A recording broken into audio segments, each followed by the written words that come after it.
correction de l'exercice bielle-manivelle. Alors, on avait un système piston avec un système Villebrequin et une bielle d'entraînement.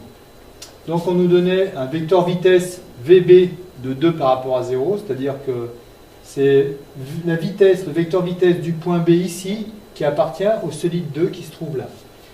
Donc l'ensemble proposé, on vous dit, représente schématiquement le système bielle-manivelle et piston d'un moteur à essence. Les liaisons en A, B et C sont des liaisons pivots dont les centres portent le même nom.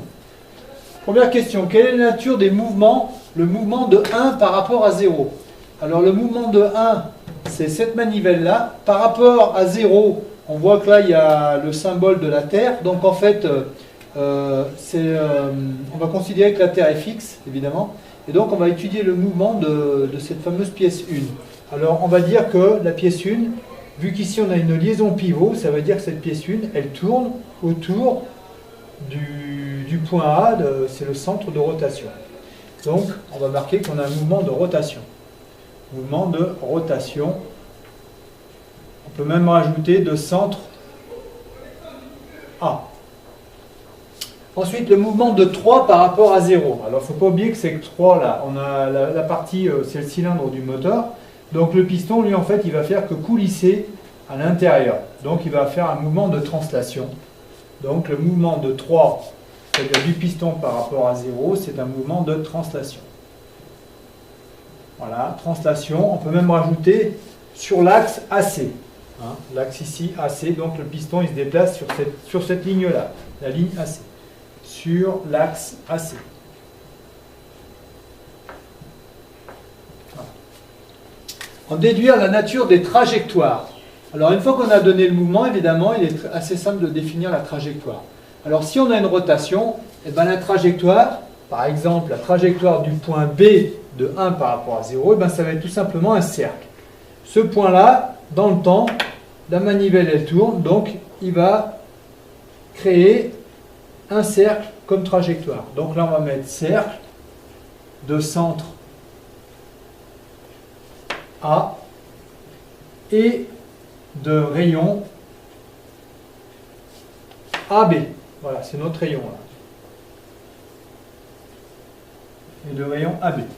Ensuite, la trajectoire du point C de 3 par rapport à 0. Alors le point C, c'est un point qui appartient à la fois au piston et à la bielle.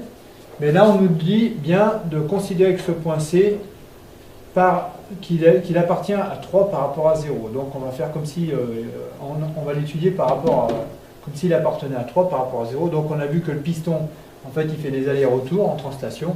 Donc le point C, qu'est-ce qu'il va faire? Il va décrire une trajectoire qui va être une droite, vu qu'on a dit que c'était une translation. Donc droite d'axe AC.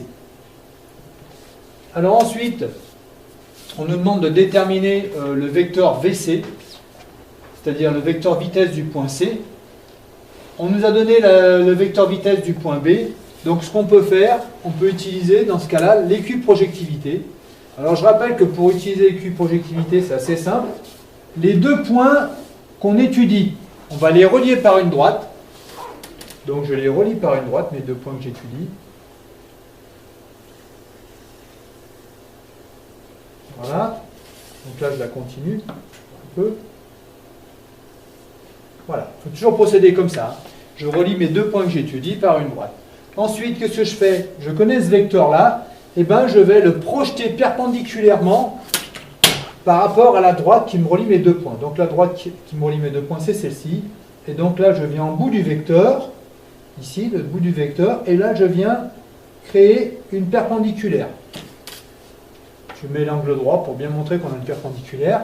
Et là, la distance ici, c'est-à-dire de là à là, je vais la mesurer et la reporter à partir du point C. Donc je mesure de là à là, voilà. Cette mesure-là, je la reporte au point C. Ici, voilà. Donc là, je mets égal pour dire que la longueur ici c'est la même que là. Et après, il ne faut pas oublier une chose, c'est que ce point C, quelle est la droite, sa droite support du vecteur vitesse?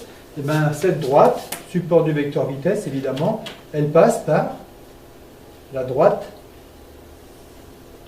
AC. Donc là, je trace ma droite AC. En fait, ça c'est ma droite support du vecteur BC. Et après, qu'est-ce que je vais faire? Je vais retracer une perpendiculaire. Faire une perpendiculaire par rapport à la droite qui relie mes deux points. Je trace ma perpendiculaire. Voilà. Et là, à ce moment-là, j'obtiens mon vecteur VC qui est là. Voilà le vecteur VC. Donc on a utilisé l'équiprojectivité pour ce cas-là. Voilà. La correction.